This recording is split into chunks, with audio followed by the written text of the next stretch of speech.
ओम शांति। विशेष आज वारंगल सब जोन के सभी भाई बहनें सामने हैं। तो आज का बहुत सुंदर विषय है, सोच नीति को शक्तिशाली निर्विघ्न कैसे बनाएं।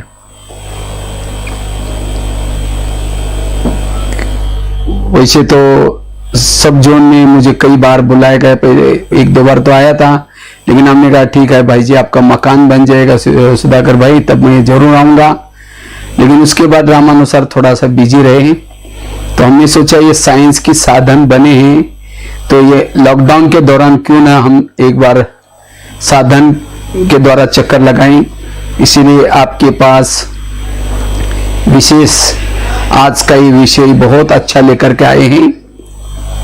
हम अपनी सोच स्थिति को शक्तिशाली कैसे बनाएं, क्योंकि वर्तमान समय अपनी अवस्था को बनाना बहुत जरूरी है। क्योंकि जितनी हमारी अवस्था अच्छी है, पावरफुल है, उतना हम सुख और शांति की अनुभूति कर सकेंगे। जितनी हमारी स्थिति अच्छी है, भविष्य में विभिन्न प्रकार के जो पेपर आने वाले हैं, चाहे प्रकृति के तरफ से पेपर्स आएंगे, हमारे अनेक जन्मों के हिसाब किताब के तरफ से पेपर आएंगे, ईविल आत्माओं के तरफ से आएंगे, विकारों के तरफ से आएंगे। तो ऐसे पेपरों में पास होने के लिए हमारी स्थिति पावरफुल चाहिए। जितनी हमारी स्थिति पावरफुल है, हम विभिन्न पेपरों में पास हो जाएंगे।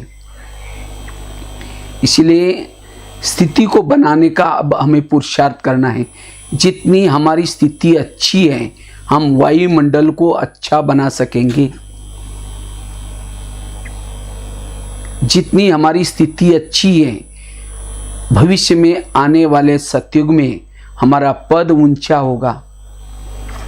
इतना ही नहीं, स्थिति ऊंची रहने से ही हम भविष्य में अनेक रोने वालों के आंखों के आंसू पोंछेंगे, दूसरों के लिए भी सहारा बन सकेंगे। तो इसलिए अब हमें अपनी स्थिति को पावरफुल बनाना है। जितनी हमारी स्थिति अच्छी है, स्थिति अच्छी होने से परिस्थितियां, पहाड़ समान परिस्थिति भी हमें राई के समान, रुई के समान हल्की लगेगी। कब? जब हमारी स्थिति अच्छी है। इसलिए अब स्थिति को ही बनाना है। इसके लिए बाबा ने 4 सब्जेक्ट रखे हैं। ये किसी लिए स्थिति अच्छी पावरफुल बनाने के लिए। जितनी हमारे अंदर से अपनी शक्तिशाली स्थिति है, हमारे चारों तरफ से गुण और शक्ति हमारे साथ में होंगी। जितनी हमारी स्थिति अच्छी है, हम अपने भ्रुकुटी आसन पर स्थित रह सकते हैं।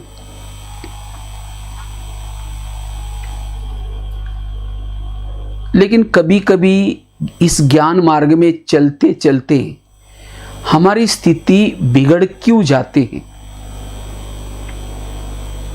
उसके कुछ कारण और निवारण, इसके पर थोड़ी सी हम चर्चा करेंगे। चलते चलते हमारी स्थिति बिगड़ती क्यों है, हमारे पुरुषार्थी जीवन में विघ्न क्यों आते हैं, उसके तो बहुत सारे कारण हैं। लेकिन मुख्य 4-5 बातों के कारण वर्तमान समय ब्राह्मणों के पुरुषार्थ जीवन में आते हैं, और जिसे कभी कभी हम दिल शिकस्त हो जाते हैं। परिस्थिति हमें भारी लगती है, तो हमें उन कारणों का निवारण करना है और अपनी स्थिति को शक्तिशाली बनाना है। तो सबसे पहला कारण है, हमारी स्थिति बिगड़ती क्यों है। तो स्थिति बिगड़ने का पहला कारण है हमारी ही स्वयं की कर्म इंद्रियां। जब हम पुरुषार्थ करते करते हैं, कर्म इंद्रियों के अधीन हो जाती हैं, तब हमारी स्थिति बिगड़ती है और हमें कोई व्यक्ति को दोषी मानते हैं, कोई परिस्थिति को दोषी मानते हैं। वास्तव में परिस्थिति या व्यक्ति दोषी नहीं है, स्थिति बिगड़ने का कारण है हमारी ही स्वयं की कर्मेंद्रियां। अगर घर का ही कोई भेदी बनता है, अगर बॉर्डर पर रहने वाला कोई दुश्मन से मिला हुआ है, उस घर की, उस देश की हालत क्या होगी। इसी तरह ये शरीर में हमारा एक घर है और इस घर में अगर इसको जितना हम, हर इंद्रियां हमें सहयोग देंगी विकारों पर जीत प्राप्त करने के लिए, तब हम विकारों पर जीत प्राप्त कर सकेंगे। इस युद्ध में केवल एक अकेला आत्मा का पार्ट नहीं है। केवल आत्मा अकेली पुरुषार्थ करके, योग करके विजय नहीं बन सकती। इसके लिए इस कर्मेंद्रियों का भी विकार पर जीत प्राप्त करने के लिए सहयोग चाहिए। ये भी हमें साथ देनी चाहिए। इसलिए बाबा भी कभी कभी मुरली में कहते हैं, बच्चे, चैरिटी बिगेन्स एट होम। आप अपने घर को सुधारो। घर मतलब लौकिक नहीं, इस शरीर आत्मा का घर है और इस शरीर रूपी घर में रहने वाले हर इंद्रियां, इनको हमें सुधारना है। सुधारना मतलब उसको ईश्वरीय नियम अनुसार चलाना है। कान ज्ञान में चलता है, आंखें ज्ञान में चलती हैं। जब इंद्रियां अपनी ड्यूटी एक्यूरेट करेंगी, योग्य करेंगी, तो हमारे जीवन में विघ्न आएंगे नहीं। कान अचानक गलत सुन लेते हैं, आंखें गलत देख लेती हैं, मुंह गलत बोल देता है, मन गलत सोच लेता है, बुद्धि हमें भटकाती है, तब हमारी स्थिति बिगड़ती है। इसलिए जैसे ब्रह्मा बाबा ने रोज अपने कर्म इंद्रिय का दरबार लगाया, रोज कर्म इंद्रिय की चेकिंग की। अगर कोई कर्म इंद्रिया नहीं भी सुनती थी, उनको सजा दिया, सावधान किया, और उस पुरुषार्थ से बाबा ने नारायण का पद प्राप्त किया। तो क्या आज हम अपने दिल पर हाथ रख करके पूछे, अपनी इंद्रियों की हम चेकिंग करते हैं, दरबार लगाते हैं? जैसे आजकल के मम्मी पापा बहुत व्यस्त रहते हैं, काम धंधे में इतना व्यस्त रहते हैं, बच्चे क्या देख रहे हैं, क्या सुन रहे हैं, क्या बोल रहे हैं, क्या खा रहे हैं, ये देखने सुनने का टाइम ही नहीं मम्मी पापा के पास। और जब बच्चा गलत काम करता है, उनकी आंखें खुल जाती हैं, ये बच्चे ने ऐसे गलत काम कैसे किया। अगर रोज उन बच्चों की चेकिंग करते, बेटा तुमने क्या देखा आज, किसके संग में गए थे, क्या किया किया, रोज उनकी चेकिंग करते तो बच्चों के संस्कार अच्छे बनते, बच्चे अच्छे बनते, गलत काम नहीं करते। इसी तरह जब हम भी इतना व्यस्त हो गए, चाहे सेवाओं में, चाहे स्वयं के कारोबार में, हमारी आंखें क्या देख रहे, कान क्या सुन रहे, मन क्या सोच रहे, इनको चेकिंग करने का टाइम ही नहीं है। और जब कभी गलत संस्कार के वश हो जाते हैं, तब जाकर के हमारी आंखें खुल जाती हैं, अरे ये आज मेरे से ऐसा क्यों हो गया, ये संस्कार कैसे आया, फिर दिल शिकस्त हो जाते हैं।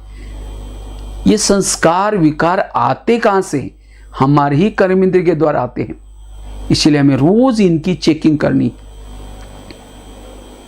इसलिए जो स्वराज्य अधिकारी बन करके इस कर्म इंद्रियों की चेकिंग करता है, उनकी स्थिति मजबूत है। शरीर हमारा एक फोर्ट है, किला है। आत्मा राजा इस किले के अंदर रहता है। जैसे पहले जमाने में राजा किले में रहते थे और किले के कई दरवाजे रहते थे।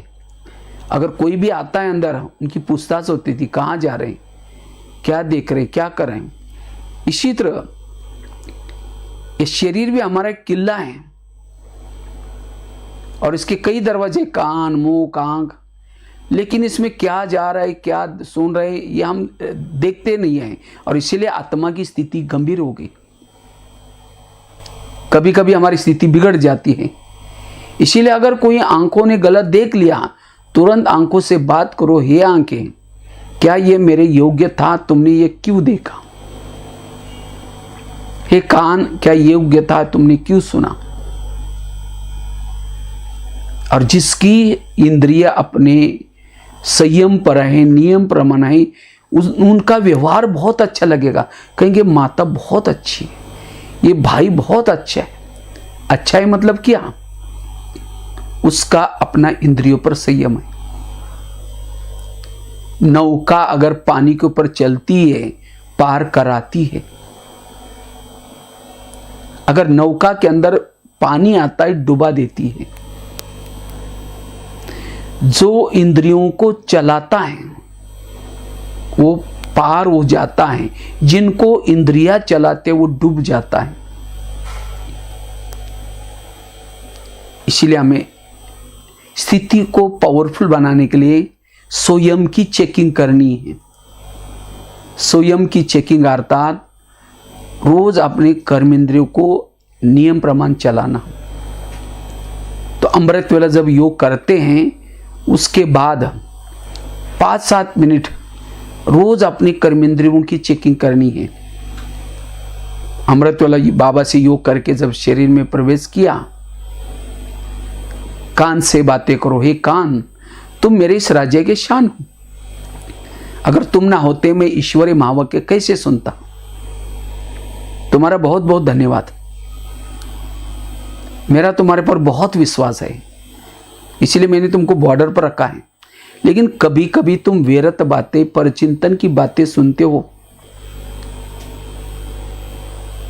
और जिसे मेरे जीवन में प्रॉब्लम आते हैं। तुम मेरा खाते हो, मेरे राज्य में रहते हो, मुझे धोखा देते हो। इसलिए आज तक जो हुआ कोई बात नहीं, आगे से तुम्हें कोई भी ऐसी व्यर्थ बातें नहीं सुननी। आगे चलो आंखों के पास। हे आंखें, तुम भी मेरे इस राज्य की शान हो। अगर तुम ना होते, मैं योग में बाबा को, मुझे 84 जन्म बहुत आंखें मिली, लेकिन तुम्हारे द्वारा मैंने सत्यम, शिवम, सुंदरम को देखा है। क्या उसको देखने के बाद तुम्हारा पेट नहीं भरा? तुम इस संसार की व्यर्थ बातें क्यों देखते हो? हे मुख, तुम भी मेरे इस राज्य की शान हो। अगर तुम ना होते, मैं ईश्वरीय संदेश औरों को कैसे सुनाता? लेकिन कभी कभी तुम परचिंतन भी करते हो, किसी का अपमान भी करते हो। अगर किसी का अपमान करते हो तो वो मेरा आत्मा भाई मेरे से रूठ जाता है, मुझे बददुआएं देता है, हमारे संबंधों में बिगड़ाव आता है। इसीलिए तुम्हें ऐसा अगर करेगा तो मैं सजा दूंगा। आगे चलो पाँव के पास। हे पाँव, तुम भी मेरे इस राज्य के शान हो। अगर तुम ना होते मैं सेवा करने के लिए कैसे जाता? सेवा की, कर्मना सेवा की हाथ में, आदि दुआ तुमको भी मिल जाती है। मुख ने भाषण की, आदि दुआ तुमको भी मिल जाती है।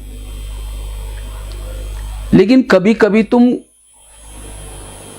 परचिंतन सुनने के लिए भी सबको लेके जाते हो, क्योंकि पाँव क्या करता है, सभी इंद्रियों को अपने सिर पर उठा के लेके जाता है। परचिंतन सुना कान ने, आधा विकर्म पाप का भी, आधा तो पाप इसका भी चढ़ गया, पाव का भी, क्योंकि वो अगर लेके न जाता, अपनी ड्यूटी एक्यूरेट करता, वो कहता नहीं नहीं मैं नहीं जाऊंगा। हे कान, तुमको जाना तो भले जाओ। ना सभी इंद्रियां आज मिली हुई है, इसलिए हमें हर इंद्रियों को, बाबा कहते हैं अपने इस घर में रहने वाले इस कर्म इंद्रियों का कोर्स करो कभी। ये आंखें, परमात्मा इस धरती पर आया है, संगम युग चल रहा है, तो हर इंद्रिया जब हमारी जागृत होगी, आत्मा के प्रति रिगार्ड होगा, रिस्पेक्ट होगा, तो हमारे से भूले नहीं होगी। इसलिए हमें स्वराज्य अधिकारी बन करके हर इंद्रियों को अपने वश में करना है, स्वराज्य अधिकारी बनना है। और तब जाकर के हमारी स्थिति शक्तिशाली बनेगी, स्थिति पावरफुल बनेगी। तो स्वराज्य अधिकारी बनो।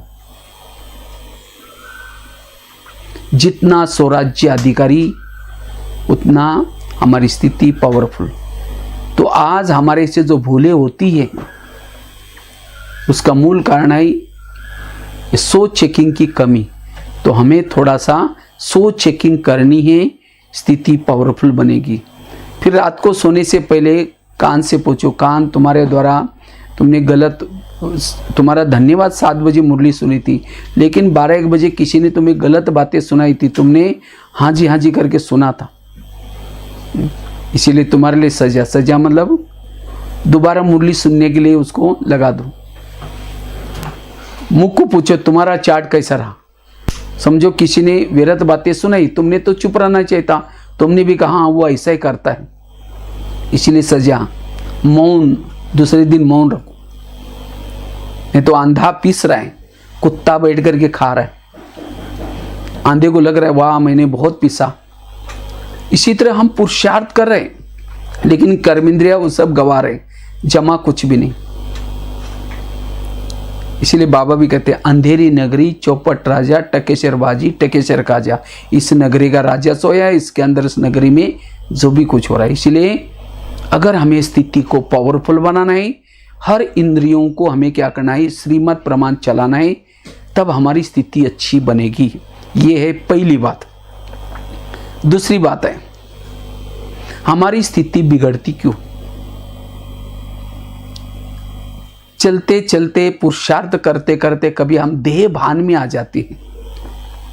जब हम देह भान में आ जाते हैं तो हमारी स्थिति बिगड़ जाती है, क्योंकि जितना हम ओरिजिनल मैं आत्मा हूं, अशरीरी हूं, विदेही हूं, जितना इस स्वरूप में टिके रहेंगे उतना हमारी स्थिति पावरफुल रहेगी। क्योंकि आत्मा के स्वरूप में रहने से हमें अति इंद्रिय सुख मिलता है, और जिनको ये अति इंद्रिय सुख मिलता है उनको संसार से वैराग आएगा, विकारों से वैराग आएगा और स्थिति अच्छी बनेगी। मान अपमान निंदा स्तुति में वो आत्मा समान रहेगी। ऐसी आत्मा कहीं भी आकर्षित नहीं होगी। कब? जब हमारा आत्मा का भान है। आत्मा का भान रहने से, अशरीरी विधेयी स्थिति में रहने से, आत्माभिमानी बनने से पहाड़ समान समस्या भी हमें छोटी लगती है। आत्मिक स्वरूप में रहने वाला समस्याओं का समाधान करेगा, कारणों का निवारण करेगा। इसीलिए बाबा को हर मुरली में कहना पड़ता है बच्चे आत्मा समझो, आत्माभिमानी बनो, क्योंकि जितना हम आत्माभिमानी बनते हैं उतना रात को सोए हैं योग लगा रहेगा, रास्ते में चल रहे योग लगा रहेगा,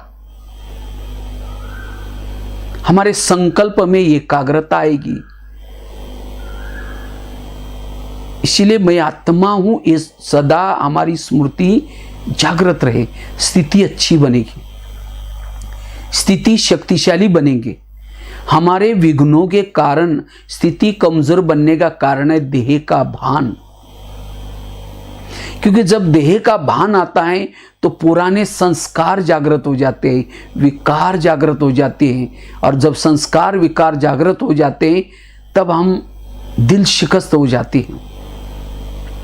जैसे राम और रावण युद्ध चल करता है, राम रावण का एक सिर काटता है, दूसरा काटता है, लेकिन जो सिर कट जाते दोबारा जुड़ जाते हैं। विभीषण आकर के राम के कान में 2-3 बातें सुनाता है, ये ऐसा नहीं मरेगा, उसके नाभि में तीर लगाओ, और जब नाभि में तीर लगा रावण क्या हो गया? मर गया। इसी तरह आज हम भी रावण को मारने में लगे हैं, कभी काम का गला काट जाते हैं, कभी क्रोध का काटते हैं। ये गले तो कट जाते हैं लेकिन दोबारा जुड़ जाते हैं। क्यों? हमने उसके नाभि में तीर नहीं लगाया। नाभि अर्थात देह का भान। जब देह के भान को हम छोड़ेंगे बाकी सारे विकार कट जाएंगे, खत्म हो जाएंगे। इसलिए ये आत्मा का पाठ हमें पक्का करना है। बिल्डिंग कोई बनाते हैं, अगर उसका फाउंडेशन रेती पर है तो आंधी आए तूफान आए वो क्या हो जाएगा? गिर जाएगा। इसी तरह हमारा भी ये पुरुषार्थ रूपी बिल्डिंग बना रहे जो 84 जन्म तक रहेगी, इस बिल्डिंग को मजबूत बनाना है तो आत्मा का पाठ हमारा पक्का चाहिए। पहला लेसन यही, अंत का लेसन भी यही है। और इस लेसन के द्वारा ही भविष्य में विभिन्न प्रकार के जो पेपर आएंगे वो पेपरों में पास हो जाएंगे। इस पेपर तो 1 सेकंड का ही बाबा कहते होगा। 1 सेकंड के पेपर में पास होने के लिए बहुत काल का हमारा ये आत्मा का पाठ पक्का चाहिए, क्योंकि आत्मा का पाठ पक्का होने से डर नहीं लगेगा, भय नहीं लगेगा। इसलिए ये आत्मा का पाठ हमें पक्का करना है, देह भान में नहीं आना है। कई कहते मुझे सहन ही नहीं होता, पता नहीं कोई कुछ बोलता नहीं, सहन नहीं होता, मेरी अवस्था बिगड़ जाती है, मेरा मन बुद्धि डिस्टर्ब हो जाती है। वास्तव में सहन शक्ति का पुरुषार्थ नहीं करना पड़ता है, पुरुषार्थ करना है आत्मा की अनुभूति करने का। जैसे बीज बोया, वृक्ष आएगा, उस वृक्ष को फल लग जाती है। बीज ही नहीं बोया तो फल कहां से मिलेंगे। इसी तरह जिन्होंने आत्मा अभिमानी स्थिति का बीज बोया, पुरुषार्थ किया, उसके पुरुषार्थ रूपी जीवन में सहन शक्ति, धैर्यता, सत्यता, सारे गुण और शक्ति आएगी। आत्माभिमानी स्थिति के पुरुषार्थ रूपी जीवन में गुण अपने आप आते। इसलिए अगर मुझे सहन नहीं होता, इसका मतलब मेरे अंदर देह का भान है, और जहां देह का भान है वहां विकार है, पुराने संस्कार हैं। जिस घर में लाइट होती है वहां भूत नहीं रहते। भूत कहां रहते हैं? अंधेरे में। इसी तरह द्वापरिक से लेकर के क्या हो गया, हमारी आत्मा की लाइट धीरे धीरे डल होती गई, कम होती गई। वैसा वैसा हमारे अंदर क्या हो गया, देह भान आता गया, और देह भान आने से विकार रूपी भूत अंदर आ गए। जैसे एक भूत, दूसरा काम का भूत, क्रोध का भूत, लोभ का भूत, और पूरा शरीर रूपी बंगला भूत बंगला बन गया। अभी उन भूतों को भगाना है।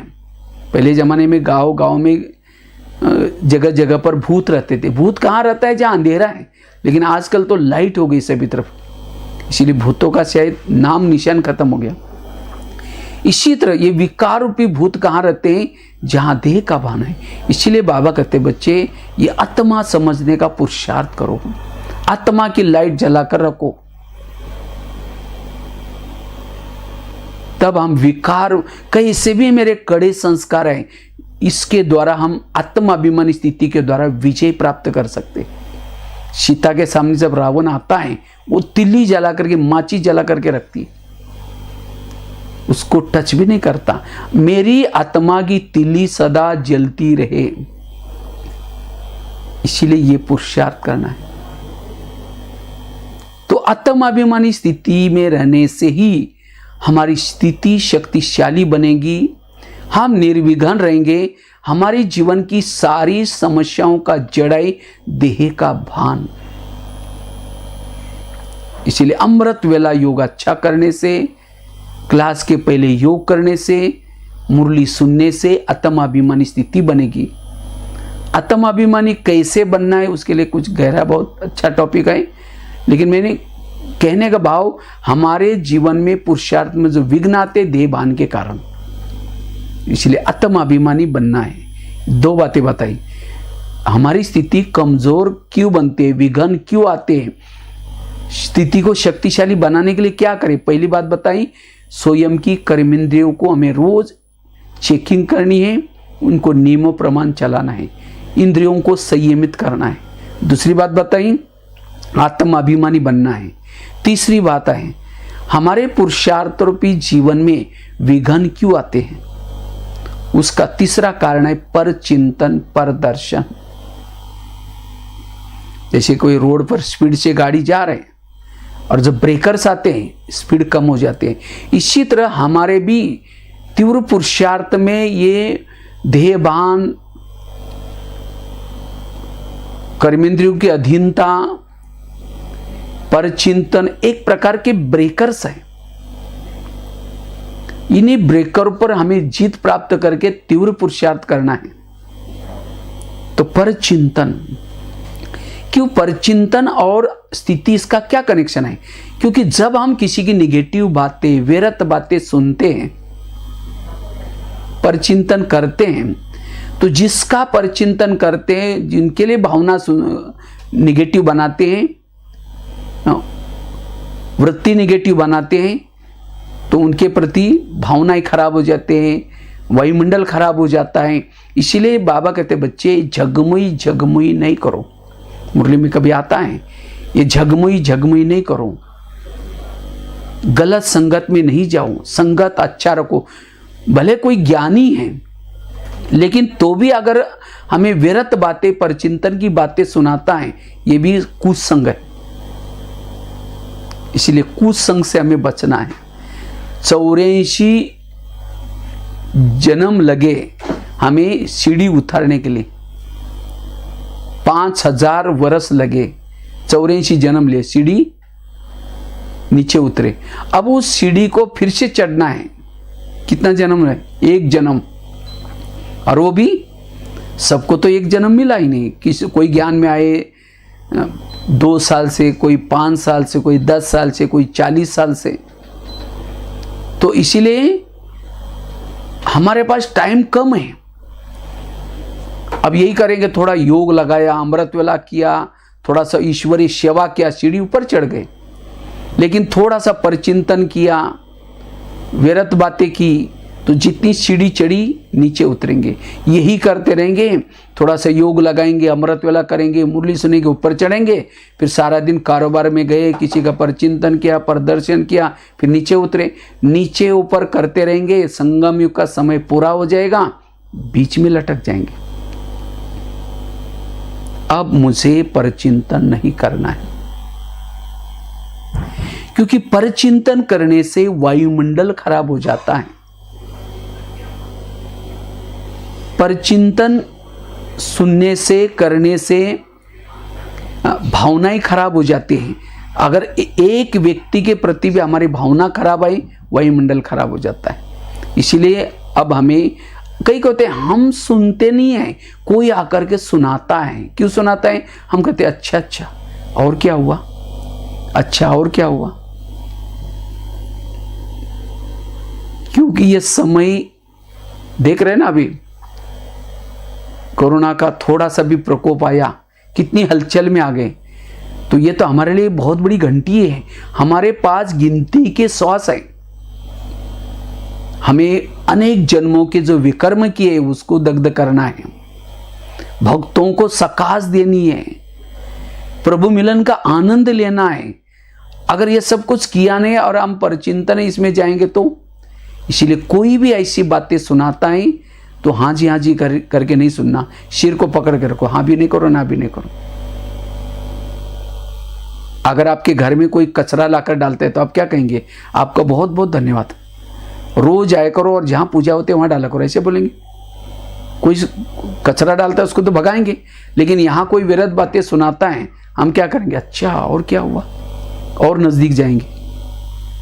हाँ, वो जा भी रहे, कहीं बैठो ना, चाय पानी पी के जाना, बताओ ना और क्या हुआ। इसलिए बातें हमारी स्थिति को बिगाड़ती हैं। बाबा रोज श्रृंगार करता है। जैसे किसी के घर में जाओ, बच्चे भी बैठा है, बाप भी बैठा है, बच्चों को कहेंगे तो नालायक है, या ऐसा है वैसा है, और बाप को कहेंगे आप बहुत अच्छे हैं, आप कितने अच्छे हैं। बाप कहेंगे तुम यहाँ से जाओ।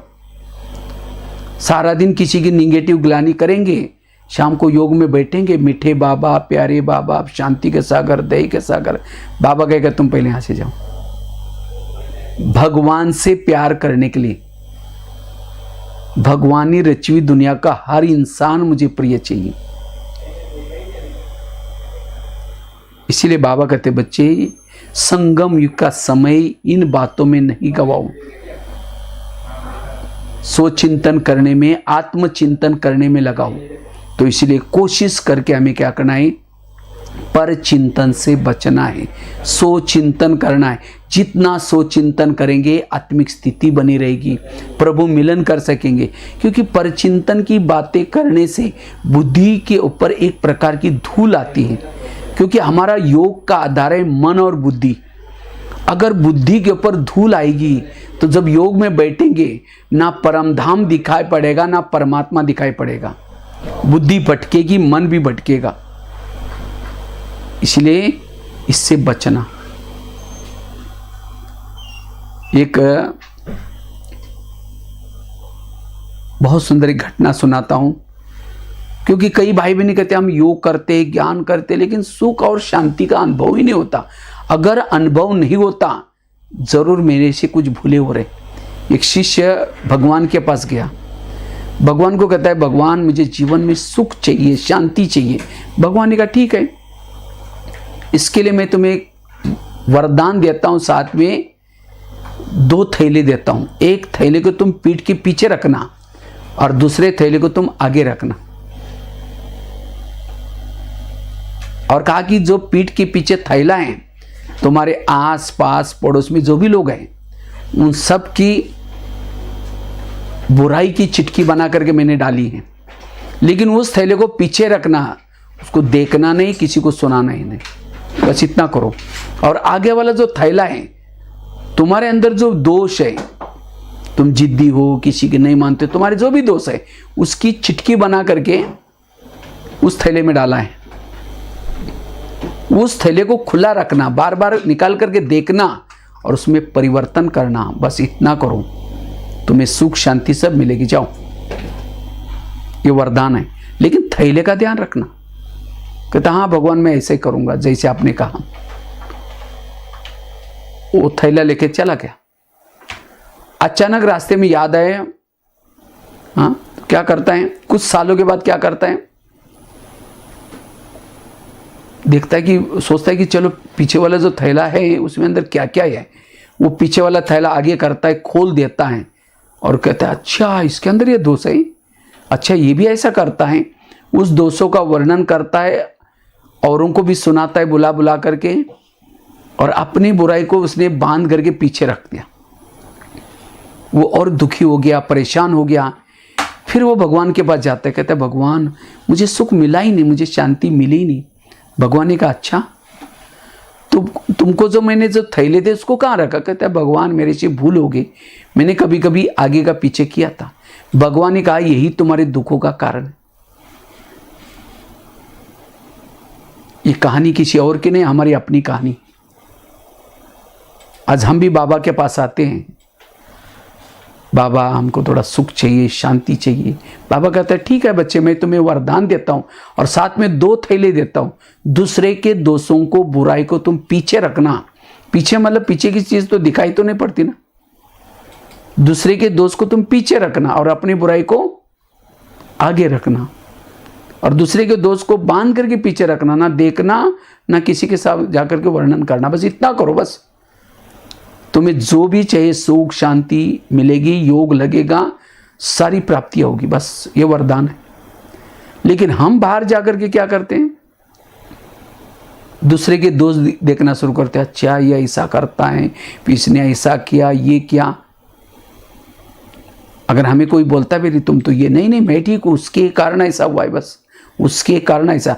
और यही परचिंतन परदर्शन फिर हमें सोमानों में टिकने नहीं देगा, ज्ञान का चिंतन करने नहीं देगा। सवेरे की मुरली भी बुद्धि से निकल जाएगी, क्योंकि ज्ञान उसके बुद्धि में बैठता है जो सो चिंतन करता है। किसी के दोष देखने वाले के बुद्धि में ज्ञान नहीं बैठेगा। सरस्वती माँ किसके ऊपर बैठी, हंस के ऊपर। हंस अर्थात अंदर बाहर सोच।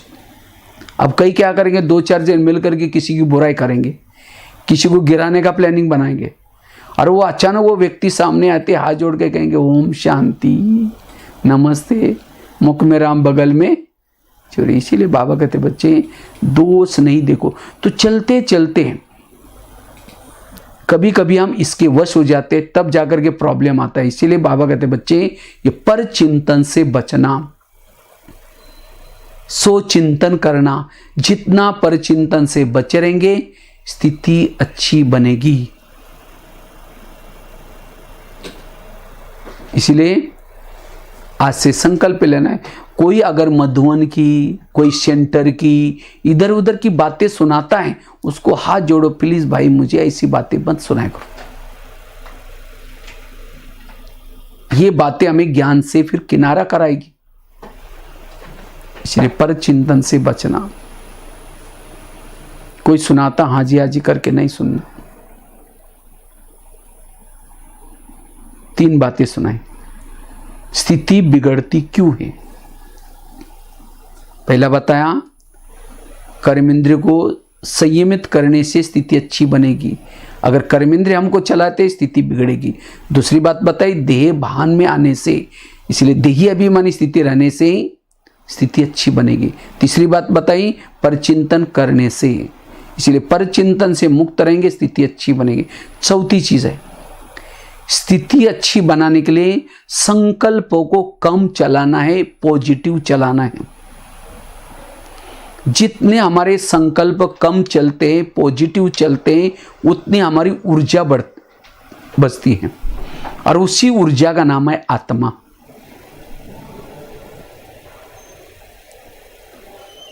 संकल्प क्यों चलते हैं? हमारे जीवन में विभिन्न प्रकार की परिस्थिति आती है। परिस्थिति चाहे कितनी भी आए, लेकिन हम अपने मन को चुप रखना है। बाबा ने एक ड्रामा का ज्ञान, जो हुआ अच्छा, ये सारा ज्ञान क्यों दिया है? मन को चुप रखने के लिए। क्योंकि जितना हम निगेटिव सोचते हैं, वायुमंडल खराब हो जाता है। जितना व्यर्थ सोचते हैं, क्योंकि विचारों से शब्द बनते हैं, विचारों से वृत्ति बनती है, विचारों से दृष्टि बनती है, विचारों से दृष्टिकोण बनता है। सारा खेल विचारों का है। अगर विचार ही निगेटिव, सब कुछ निगेटिव। इसलिए विचारों को पॉजिटिव रखना है। जिसके मन में निगेटिव विचार चलते, वो दुखी बनता है, परेशान होता है। आजकल तनाव, टेंशन क्या है? तनाव उसको आता है जिसके मन में अनेक प्रकार की निगेटिव सोच चलते हैं। निगेटिव विचारों से मन भारी हो जाता है, बुद्धि के ऊपर धूल आती है। आईने के ऊपर धूल है, धूल वाले आईने में चेहरा देख नहीं सकते। निगेटिव सोचने वालों के मन में, बुद्धि में परमधाम परमात्मा नहीं दिखाई पड़ेगा। इसलिए सकारात्मक सोचना है, पॉजिटिव। जब हम व्यर्थ सोचते हैं, व्यर्थ सोच से भावनाएं व्यर्थ, दृष्टिकोण, सब कुछ व्यर्थ बनता है। इसलिए स्थिति उसकी शक्तिशाली है जिसका मन समर्थता है, जो पॉजिटिव सोचता है। इसलिए पॉजिटिव सोच स्थिति पावरफुल बनाने के लिए जरूरी है। और वैसे तो आजकल कोरोना का प्रकोप है, कोरोना वायरस का। कहते हैं इस बीमारी पर जीत प्राप्त करने के लिए ह्यूमैनिटी पावर चाहिए,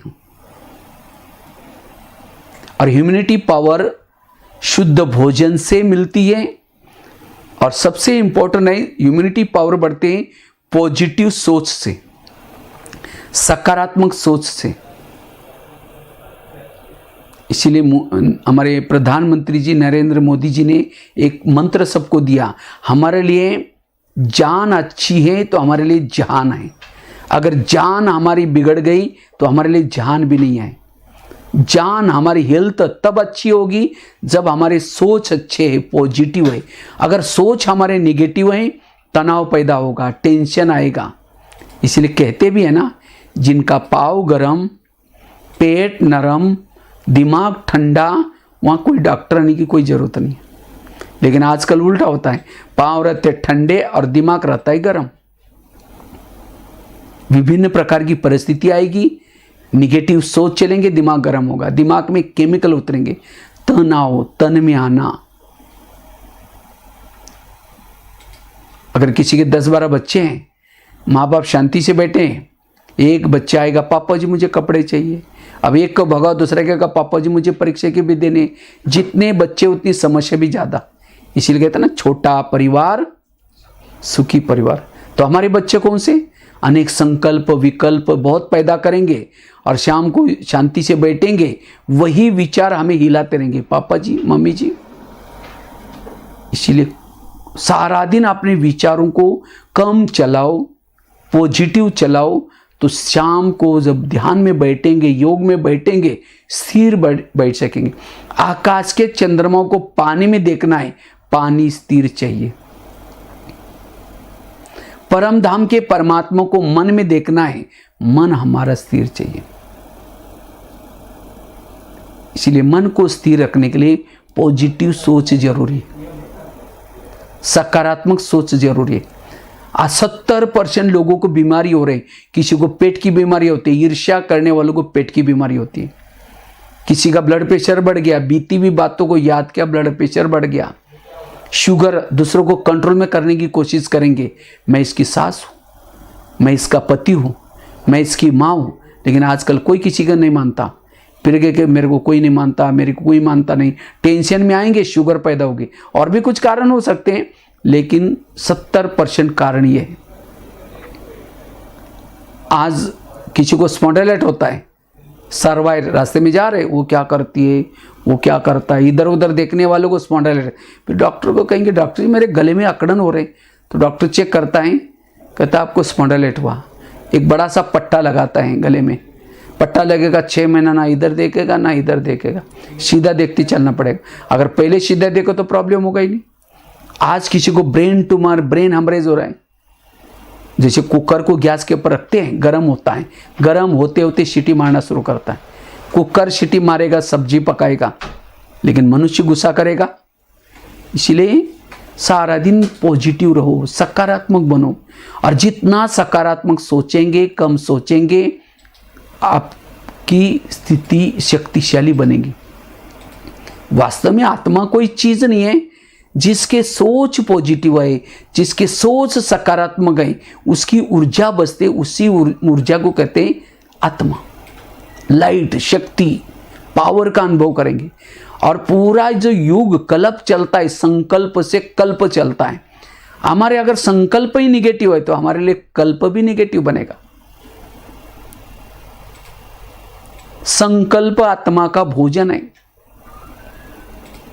कईयों को लगता है मेरे को इसीलिए गुस्सा आता है, मैं कभी इसके रास्ते में गया नहीं, मैंने इसका कुछ बिगाड़ा नहीं, फिर भी ये मेरे साथ ऐसा क्यों करता है। टाली कभी एक हाथ से नहीं बसती, टाली के लिए कितना चाहिए, 2 हाथ चाहिए। अगर कोई मेरे साथ ऐसा वैसा करता है, इसका मतलब मैंने भी कभी किया था। हमारे आसपास के जो भी लोग हैं, कोई हमको देने के लिए है, कोई हमारे से लेने के लिए।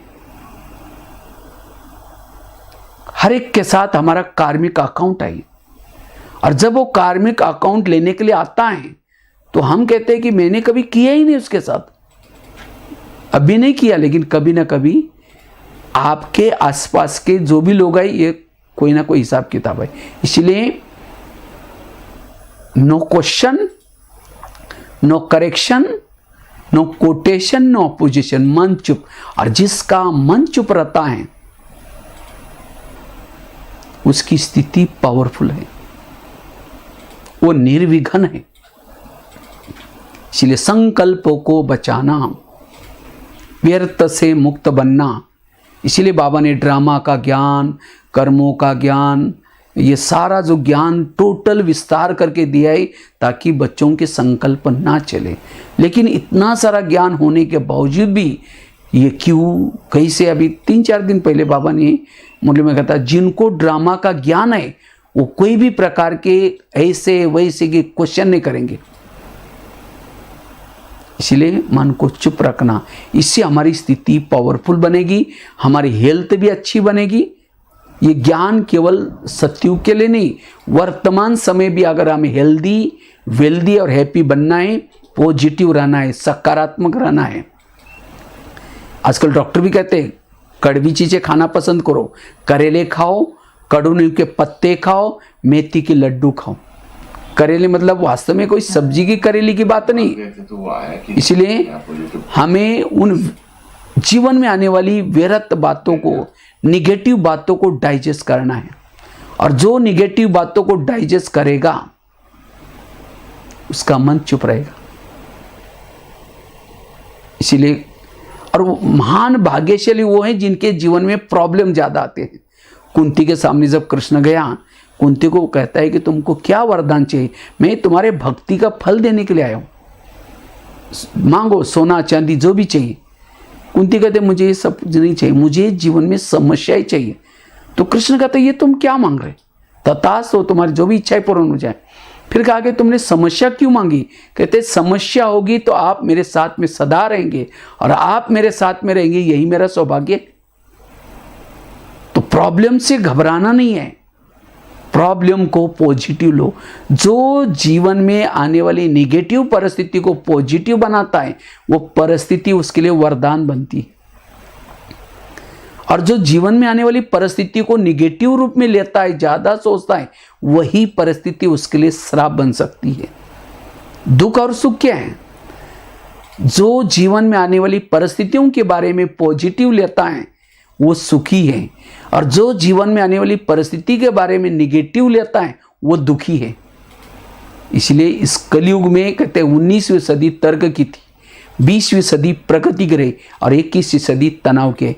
तनाव की चपेट से बचना है, अपनी सोच को सकारात्मक बनाने की जरूरत है।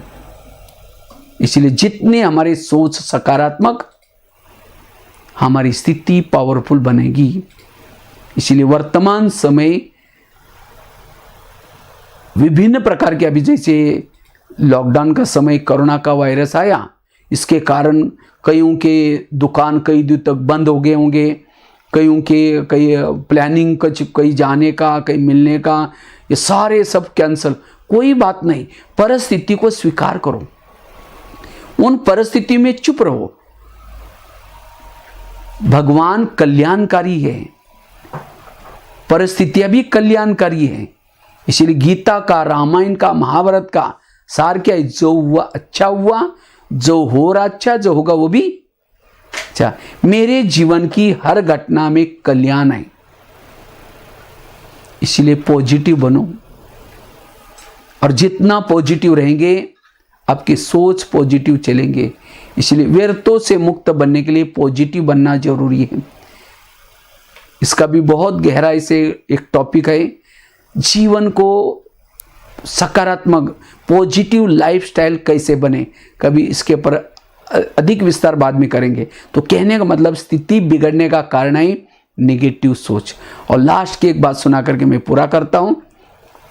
तो पहली बात कौन सी सुनाई, मैं बार बार रिपीट कर रहा हूं, क्योंकि वर्तमान के हमारे सभी के सामने विघ्न आने वाली बातें हैं, स्थिति बिगड़ने के लिए कभी कभी आ जाती है। तो इसलिए एक पहला बताया, इस कर्मेंद्र को संयमित जितना रखेंगे स्थिति अच्छी बनेगी। दूसरी बताई, जितना आत्माभिमानी स्थिति में रहेंगे, देहाभिमानी बनेंगे, स्थिति अच्छी रहेगी। तीसरी बात बताई, पर चिंतन पर दर्शन से बचने से स्थिति अच्छी बनेगी। चौथी बताई, जितना हम पॉजिटिव रहेंगे, सकारात्मक रहेंगे, स्थिति अच्छी रहेंगे। और लास्ट की बात है, अगर स्थिति हमें पावरफुल बनाना है, शक्तिशाली बनाना है, इसलिए योग तपस्या का प्लानिंग बनाना है। जितना हम योग लगाते हैं, जो भी बाबा ने हमें अमृत वेला का टाइम दिया है, क्लास के पहले भी योग लगाने के लिए टाइम दिया है, नुमा शाम का, रात को सोने से पहले ट्रैपिंग, इसी तरह हमें योग तपस्या करनी है। जितना योग तपस्या करेंगे, हमारी स्थिति पावरफुल बन जाएगी, क्योंकि हमारी बैटरी योग तपस्या करने से चार्ज हो जाती है। इसीलिए तपस्या का हमें क्या करना है, प्लानिंग बनाना है। और इसमें से भी खास अमृत वेला का योग, जितना हम अमृत वेला का योग करते, स्थिति अच्छी बनेगी। लेकिन अमृत वेला उठ तो जाते हैं, लेकिन कई बार क्या होते हैं, थोड़ा नींद आने की संभावना है, आंखें बंद हो जाती है, और नींद बंद करके हम बैठ तो जाती हैं, फिर घड़ी में देखेंगे और 5 मिनट बाकी है, फिर कहेंगे मैं आत्मा हूँ, शांत स्वरूप हूँ, फिर एक झुटका लगा देंगे। अगर ऐसा योग करेंगे, जो अवस्था बननी चाहिए, स्थिति बननी चाहिए, वो नहीं बनेगी। इसलिए अगर स्थिति को अच्छी बनानी है, अमृत वेला जागृत होकर के बैठो। अच्छी तरह क्या करना है, जागृत होकर के बैठना है। कोई सोमानों का अभ्यास करो, प्राप्तियों का अभ्यास करो, बाबा के गुणगान करो। बाबा ने जो उपकार किए, उपकारों का गुणगान करो। वो मीठे बाबा, आपने मुझे तीनों कालों का ज्ञान दिया, ज्ञान का डमरू बजा बजा करके अगम निगम के भेद खोले। केवल ऐसा बैठना नहीं, लेकिन चिंतन करो, गहरा चिंतन करो। अमृत वेला जागृत होकर के बैठना है, बुद्धि रूपी नेत्र खुला करके बैठना है, क्योंकि हमारा जो आत्मा की बैटरी चार्ज हो जाती है, बुद्धि जितनी ओपन है, खुली है, ये नेत्र तो खुला चाहिए, लेकिन बुद्धि परमात्मा को देखता है, दृश्य विजन देखता है। जब परमात्मा का विजन, अव्यक्त वतन का विजन देखेगा तो मन भी उसके बारे में सोचेगा, और जितनी मन बुद्धि बाबा में रहेगी उतना हमारी आत्मा की बैटरी चार्ज होगी। और जिन्होंने योग में बैटरी को चार्ज किया, उसके शरीर में सारा दिन वेव्स फैलते रहेंगी, किरणें फैलते रहेगी, अतीन्द्रिय सुख मिलेगा। और जिसको यह अतीन्द्रिय सुख मिलता है वो सदा खुश रहता है, चेहरे में सदा खुशी रहती है, परिस्थिति उसके लिए कुछ भी नहीं लगेगी। इसलिए योग तपस्या अच्छी तरह करनी है। तो एक तो अमृत वेला का योग, और दूसरा क्लास के पहले भी योग करना है। सवेरे सवेरे स्थिति बनाने के लिए 3 चीज़ें, अमृत वेला, क्लास के पहले। भले अब लॉकडाउन का समय है, लेकिन घर में भी है, जैसे लॉकडाउन पूरा हो जाएगा उसके बाद सभी को क्या करना है, फिर से दोबारा अपना सेंटर ज्वाइन करना है। ऐसा नहीं कि अरे वाह तो मज़े आ गई, 2 महीने में घर बैठे बाबा का ज्ञान मिल रहे हैं, खाना नाश्ता बनाते समय, छोग लगाते समय बस मोबाइल में चालू करो, सुनते रहो, सेंटर पर जाओ नहीं। हमें ये तो मजबूरी में बाबा ने दिया था, लेकिन हमें अपनी अवस्था बनाने के लिए हमें क्या करना है, सेंटर पर संगठन में जाना है। क्योंकि संगठन में जितना जाएंगे उतना हमारी स्थिति और अच्छी बनेगी। लकड़ियाँ जल रहे, एक गीली लकड़ी भी डालो वो भी जलना शुरू हो जाएगी। इसलिए हमें रोज क्लास के पहले आधा घंटा, भले अभी ऑनलाइन में भी आप लोग सुन रहे, समझो 7 बजे मुरली चलती है, हमें आधा घंटा पहले कारोबार को समेट करके क्या करना है, जहाँ टीवी में देखते हैं टीवी के सामने बैठ करके आधा घंटा मेडिटेशन और प्लस मुरली फिर सुननी है। खेती में बीज डालते पहले हल चलाते तब बीज डालते, इसी तरह ज्ञान के बीज डालने से पहले हमें भी क्या करना है, ये बुद्धि को तैयार करना है। और जो क्लास के पहले योग करता है उसकी अवस्था अच्छी बनती है। और मुरली को ध्यान से सुनना है, ध्यान से सुनना है, एकाग्र होकर के सुनना है। सवेरे सवेरे जो 3 चीजें करता है अच्छी अवस्था बनेगी, उसको किसी के दोष दिखाई नहीं पड़ेंगे, सब अच्छे दिखाई पड़ेंगे। लेकिन कई कहते नहीं भाई जी हमको तो टाइम ही नहीं मिलता, दुकान खोलना पड़ता है। दुकान खोलेंगे 1 घंटे में 500 रुपये कमाएंगे, 1000 रुपये कमाएंगे। सेंटर पर नहीं जाएंगे, कितना गंवाएंगे, लाखों करोड़ गंवाएंगे। आप कहेंगे सेंटर पर क्या पैसा बांटते हैं? पैसा नहीं बांटते, ज्ञान बांटते हैं। ज्ञान को धन भी कहा जाता है। स्कूलों में टीचर्स बच्चों को, विद्यार्थियों को पैसा नहीं बांटता, क्या ना बांटता है, ज्ञान। जितना वो बच्चा लगन से आता है, रोज सुनता है, होमवर्क करता है, उतना उसको अच्छे मार्क मिलेंगे। अच्छे मार्क मिलने से जॉब भी अच्छी मिलेगी, जॉब अच्छी मिलेगी तो धन मिलेगा, फिर धन मिलेगा। वो धन कहाँ मिला? उसको, उसने ज्ञान लिया था, इसलिए ज्ञान भी धन है। तो युग परिवर्तन का समय है, सतयुग, त्रेता, द्वापर, कलयुग। कलयुग पूरा हो गया, रिटर्न जर्नी है। और इसलिए आगे फिर भविष्य में सतयुग की दुनिया स्थापन करने के लिए, सतयुग, त्रेता, द्वापर, कलयुग 4 युगों की स्थापना करने के लिए परमात्मा ने ये प्रजापिता ब्रह्मा कुमारी ईश्वरी विश्वविद्यालय खोला है। और इसी विद्यालय में परमात्मा ये ज्ञान बांट रहे हैं, हम कौन हैं, सृष्टि चक्र क्या है, समय कौन सा है, कैसे ध्यान लगाना है, कैसे संस्कारों को परिवर्तन करना है। जितना ये ज्ञान लेंगे, अपने संस्कार बदलेंगे, उतना फिर सतयुग में आएंगे, ऊंच पद मिलेगा, प्रॉपर्टी मिलेगी, सोने के महल मिलेंगे। 21 आधार से मिले, इसलिए कहते हैं ना भगवान से भाग्य बांट रहे थे, सो रहे थे क्या? इसीलिए अब हमें इस ज्ञान के आधार से अपना भाग्य बनाना है, मुरलियों को मिस नहीं करना है, ज्ञान तपस्या करनी है, न जाने समय कैसा आएगा। इसलिए ये 3 चीज़ें करनी है। और तपस्या करने का प्लानिंग, तपस्या के लिए भी हमें अलग अलग प्रकार के मनोरंजन के रूप में योग करना है। ऐसा नहीं कि वो योग में बोर हो रहा है। कई कहते भाई जी घंटों तो कैसे बैठे, कोई ना कोई सोमानों के अभ्यास करो। जैसे सप्ताह के 7 दिन है तो 7 दिन में क्या करो, अलग अलग प्रकार के जैसे आजकल कहते हैं दुनिया में प्रॉब्लम क्यों आ रहे हैं, क्योंकि ग्रह बिगड़े हैं। ग्रह बिगड़े, दुनिया में ग्रहों का प्रभाव सृष्टि पर पड़ता है। तो इसलिए आप ग्रहों को जाकर के पावन बनाओ, प्रकृति को पावन बनाओ। जैसे सप्ताह के 7 दिन है, सोमवार, मंगलवार, बुधवार, गुरुवार, शुक्रवार, शनिवार। सोमवार के दिन क्या करो, सोमवार के दिन कोई ग्रह नहीं है तो अव्यक्त वतन का अनुभव करो। मंगलवार के दिन क्या करो, यहाँ से जैसे आत्माभिमानी बन करके सीधा अव्यक्त वतन में गए, बाबा से शक्ति ली, फिर परम धाम में आत्माभिमानी बन करके सीधा प्रभु मिलन करके बाबा से शक्ति ली, फिर वापस अव्यक्त वतन में आए, वहाँ से मंगल ग्रह पर जाओ, वहाँ पावन बनाओ। बुधवार के दिन बुध ग्रह पर जाओ, शुक्रवार के दिन शुक्र ग्रह मन बुद्धि से। तो इसी तरह वैरायटी अभ्यास करना है। संडे के दिन कोई ग्रह नहीं, परम धाम में रहो, परम धाम की स्थिति में। इसी तरह हमें योग में नवीनता लानी है। सोमानु के अभ्यास, अलग अलग संबंधों के अभ्यास, और जितनी तपस्या करेंगे, साधना करेंगे, मन बुद्धि को बिजी रखेंगे, संस्कार बदलेंगे, तो स्थिति अच्छी बनेगी। तो स्थिति अच्छी बनाने के लिए ये 5 बातें आप लोगों के साथ शेयर की। इन 5 बातों को आप करेंगे, अपनी अवस्था अच्छी बनेगी। ठीक है, तो बाकी तो बहुत सारी बातें हैं, फिर बाद में कभी और मिलेंगे। इसी के साथ सुधाकर भाई जी का और बहन जी का बहुत बहुत धन्यवाद जो हमें इस सेवा का मौका मिला।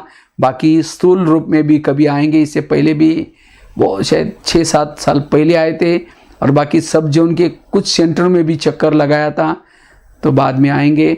बाकी आप लोग बहुत अच्छा पुरुषार्थ कर रहे होंगे, और विशेष अपनी स्थिति को बनाना है, बाप समान संपन्न और संपन्न बनना है, क्योंकि ये 2020 का वर्ष है ही 2020 होकर के रहने का। अभी भी जब वो मंदिरों में 20 जा सकते हैं इतने, हम भी मधुबन में 2020 ही बैठते थे। शुरू में 2020 बैठने का छुट्टी थी, इसलिए ये वर्ष है। हाँ, तो इसी वर्ष में हमें 20 नाखूनों का जोर लगा करके पुरुषार्थ करना है, और जो भी कुछ कमी कमजोरियां हम अंदर रही है इसको निकाल करके तपस्या से हमें संपन्न बनना है। इसी के साथ धन्यवाद। लास्ट में 2 मिनट थोड़ा सा मेडिटेशन करेंगे और पूरा करेंगे। ठीक है, सभी अपने अपने जगह पर कमर सीधी करके बैठेंगे, अपनी भ्रुकुटी में स्थित रहेंगे। मैं आत्मा भ्रुकुटी पर विराजमान हूं। आज मेरा दिमाग बिल्कुल शांत हो गया। मेरे अंदर जो भी कुछ क्वेश्चन थे सारे जवाब मुझे मिल गए। मैं बिल्कुल शांत हूं। मैं आत्मा भाग्यशाली हूं, पूरा कल्प में है। मेरा हीरो पार्ट रहा, महान आत्माओं के साथ मैंने पार्ट बजाया। अब मेरी रिटर्न जर्नी है। वास्तव में शरीर मेरा एक डब्बी है, मैं आत्मा हीरा हूं। अब मैं आत्मा मन और बुद्धि के द्वारा इस भौतिक शरीर को यहीं छोड़ करके एक चमकीले फरिश्ते के ड्रेस में जाता हूं, और इस चमकीले ड्रेस को लेकर के मैं अव्यक्त वतन की तरफ जा रहा हूं।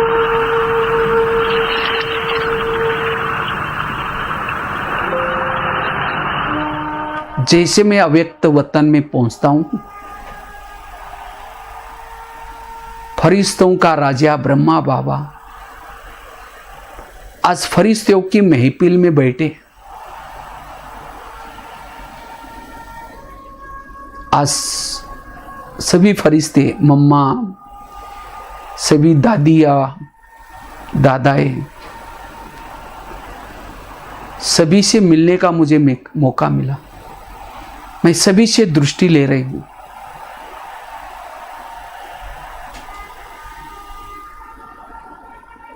जैसे मैंने सबसे दृष्टि लेते ही मैं लाइट माइट बनती जा रही हूं।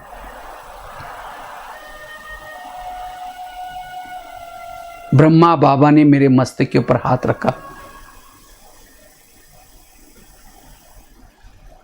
जैसे हाथ रखा, मेरा प्रकाश का शरीर भी गायब हो गया, लोप हो गया। मैं एक छोटी सी बिंदी चमकीली, बाबा ने उसको अपने हथेली पर रखा। फिर दृष्टि देते देते ऊपर की ओर उछल दिया। अब मैं अपने मूल वतन में जा रही हूं।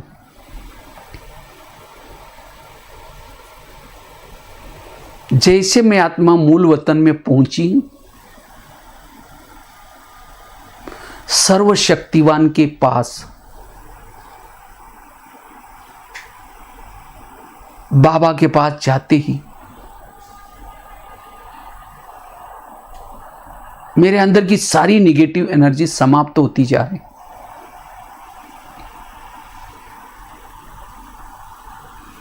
मैं ऊर्जावान बनती जा रही हूं,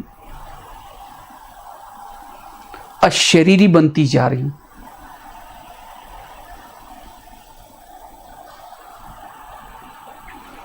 मेरे अंदर के जन्म जन्मांतर के विकारों के अंश के वंश खत्म होते जा रहे हैं।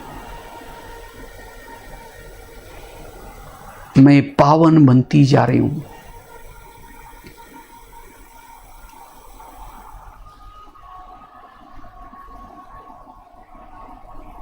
जिस बाबा को मैं मंदिरों में ढूंढती थी, आज बुद्धि रूपी नेत्र के सामने देख रहे। प्रभु मिलन मना रही हूं। बाबा, आपने ज्ञान का डमरू बजा बजा करके अगम निगम के सारे भेद खोले।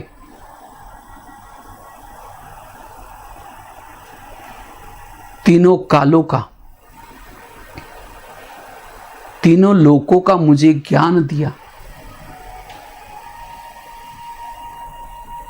मुझे अपना स्वयं का परिचय दिया। मैं अपने आप को सब कुछ भूल गई थी। आपके उपकार को कभी नहीं भूल सकती।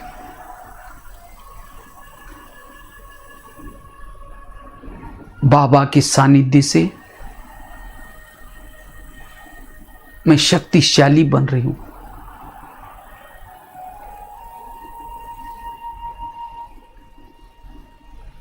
अब धीरे धीरे प्रभु मिलन कर वापिस मैं आत्मा इस भौतिक जगत के भौतिक शरीर में आती हूं। जैसे मैंने शरीर में प्रवेश किया,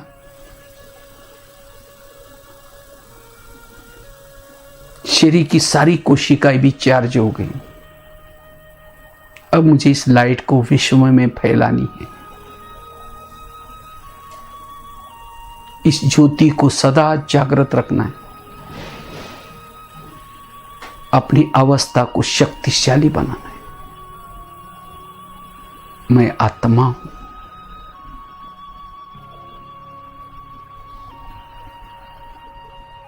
ओम शांति शांति शांति।